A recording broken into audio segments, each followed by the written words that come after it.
Ledakan dahsyat terjadi di kawasan padat penduduk, kawasan Kompleks Perikanan Distrik Biak Kota, Biak Numfor, Papua pada Minggu sore. Dalam insiden ledakan yang diduga berasal dari bom peninggalan Perang Dunia Kedua tersebut, 5 warga tewas, sementara 3 korban lainnya dalam pencarian. Kapolres Biak Numfor AKBP Ari Trestiawan mengatakan, tim identifikasi Satreskrim Polres Biak masih melakukan olah TKP dibantu personel Brimob dan tim SAR. Polisi juga masih melakukan pencarian korban dan menyelidiki penyebab pasti ledakan maut. Setelah terjadi dugaan ledakan bom peninggalan Perang Dunia Kedua di Kompleks Perikanan Distrik Biak Kota, kami menyarankan kepada masyarakat agar menjauhi sementara dan tidak mendekati tempat kejadian perkara karena dipastikan belum aman sepenuhnya. Untuk menghindari ledakan susulan, polisi meminta masyarakat tidak mendekati TKP. Dari Biak Numfor, Papua, Freddy Nuboba, iNews melaporkan.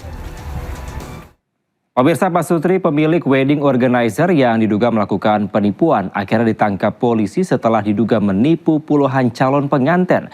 Kedua tersangka yang sempat melarikan diri ditangkap di Bandung Barat. Di mana ini? Pak Sutri ditangkap di kawasan Desa Batulayang, Cililin, Bandung Barat, Jawa Barat. Kamu jangan kebanyakan ini ya, di surat perintah. Kedua pelaku tidak bisa berbuat banyak saat petugas mendatangi tempat persembunyian mereka dan langsung menggeledah rumah kedua pelaku. Kedua ini diduga melarikan diri setelah kasus dugaan penipuan wedding organizer yang menjerat mereka viral di media sosial. Usai ditangkap, keduanya langsung dibawa ke kantor Polres Metro Jakarta Timur untuk dipertemukan dengan para korban. Kasus ini mencuat setelah acara resepsi pasangan korban di sebuah gedung berlangsung jauh dari kesepakatan. Hidangan dan layanan yang dijanjikan diduga tidak terpenuhi. Vendornya kabur. Dekor semuanya nggak ada. Hingga kini tercatat sebanyak 58 calon pengantin menjadi korban, dengan 24 diantaranya telah melaporkan kasus ini ke polisi. Total kerugian akibat dugaan penipuan ini diduga mencapai 2.658 juta rupiah. Kedua tersangka kini mendekam di Mapolres Jakarta Timur dan mulai menjalani proses penyidikan lebih lanjut. Dari Jakarta, Rio Manik, iNews melaporkan. Pemirsa, seorang pria asal Kabupaten Kulon Progo, Yogyakarta ditangkap Satreskrim Polres Kulon Progo setelah membunuh seorang perempuan. Pelaku juga membuang jasad korban ke Sungai Ngrowo untuk menghilangkan jejak.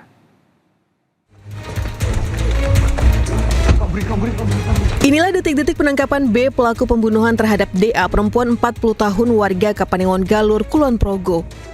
Pelaku dibekuk oleh tim Satreskrim Polres Kulon Progo di rumahnya tanpa perlawanan. Kasus ini terungkap setelah warga menemukan sesosok mayat perempuan tanpa identitas di Sungai Ngrowo pada 24 April 2026. Kondisi korban saat ditemukan sangat memprihatinkan, tanpa busana dan sudah tak bernyawa. Jasad kemudian dievakuasi ke RSUD Wates dan menjalani otopsi di RS Bayangkara Polda DIY. Dari hasil pemeriksaan forensik, petugas menemukan sejumlah luka lebam dan tanda kekerasan di tubuh korban yang diduga kuat menjadi penyebab kematian. Setelah identitas korban terungkap, pihak keluarga langsung melaporkan kasus tersebut ke polisi. Hasil penyelidikan mengarah kepada B yang akhirnya ditangkap. Kepada polisi, pelaku mengaku membunuh korban karena emosi terkait utang sebesar 1,2 juta rupiah yang tak kunjung dibayar. Korban jatuh tempo dan tidak bisa membayar utang tersebut dan malah justru meminta pinjaman lagi yang membuat emosi tersulut dari pelaku tersebut. Akhirnya pelaku naik pitam dan melakukan tindak pidana pembunuhan tersebut. Sejumlah barang bukti turut diamankan polisi, diantaranya 2 unit sepeda motor, ponsel, pakaian, tas lempang, serta kronjot yang digunakan untuk membuang jasad. Atas perbuatannya, pelaku dijerat pasal pembunuhan dan penghilangan mayat dengan ancaman hukuman penjara hingga 15 tahun. Dari Kabupaten Kulon Progo, Yogyakarta, Basuki Budi Utomo, iNews melaporkan. Ke informasi lainnya, pemirsa, mantan Menteri Pertahanan Ria Mizar Triakudu meninggal dunia di RSPAD Gatot Subroto pada Minggu siang. Ria Mizar meninggal dunia di usia 76 tahun.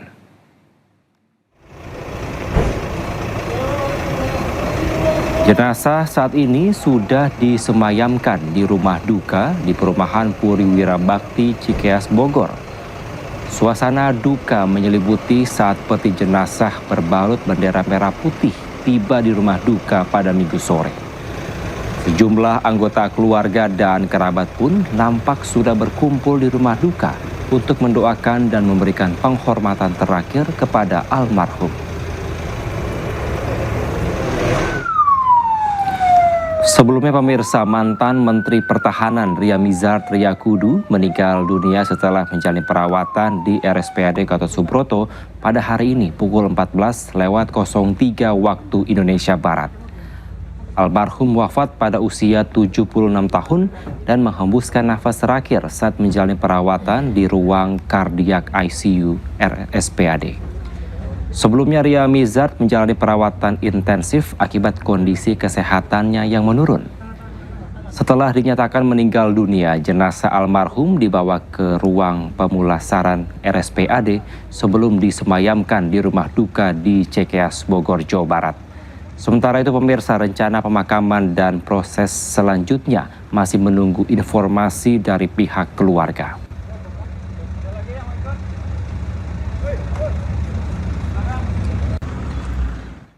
Mantan Kepala Staf TNI Angkatan Darat Jenderal TNI Purnawirawan Ria Mizar Triakudu meninggal dunia di RSPAD di Gatot Subroto, Jakarta hari Minggu karena sakit.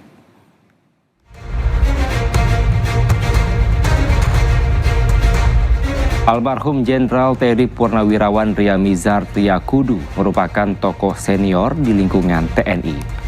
Almarhum menghabiskan sebagian besar hidupnya untuk mengabdi di dunia militer hingga mencapai posisi strategis di tingkat nasional.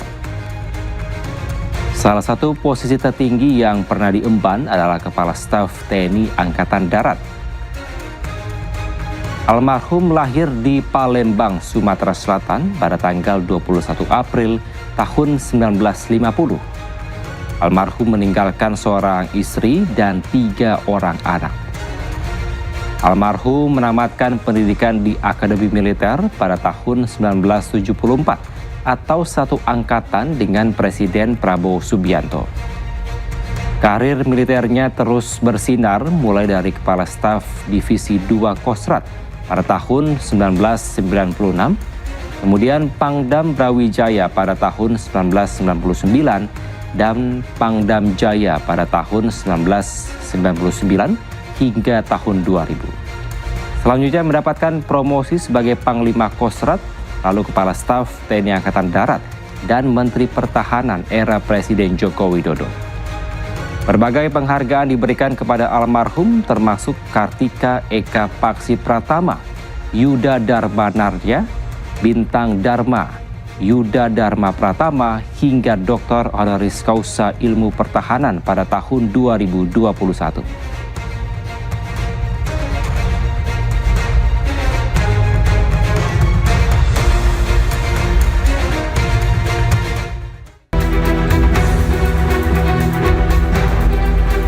Pecahan drone ditemukan terseret arus di pantai Selat Hormuz.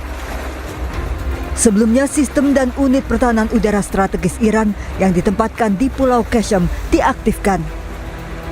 Pecahan drone diduga milik Amerika Serikat berhasil ditembak jatuh. Meski negosiasi damai masih berlangsung, Amerika Serikat dan Iran saling serang dan unjuk kekuatan. Korps Garda Revolusi Iran memamerkan kapal cepat terbarunya yang diberi nama 27 Rajab. Kapal cepat 27 Rajab dipamerkan dalam parade di lapangan Enghelab, Teheran. Kapal ini digunakan armada nyamuk untuk operasi penyergapan dan penyerangan di perairan Iran termasuk Selat Hormuz. Dikutip dari stasiun televisi Iran Press TV, kapal cepat serang ini mampu menembakkan 2 rudal jelajah dengan jangkauan 700 km. Meski berukuran kecil, kapal 27 Rajab ini bisa beroperasi melalui gelombang setinggi 3 meter. Kapal serang cepat ini dirancang sebagai bagian dari armada taktis berkecepatan tinggi di Teluk Persia.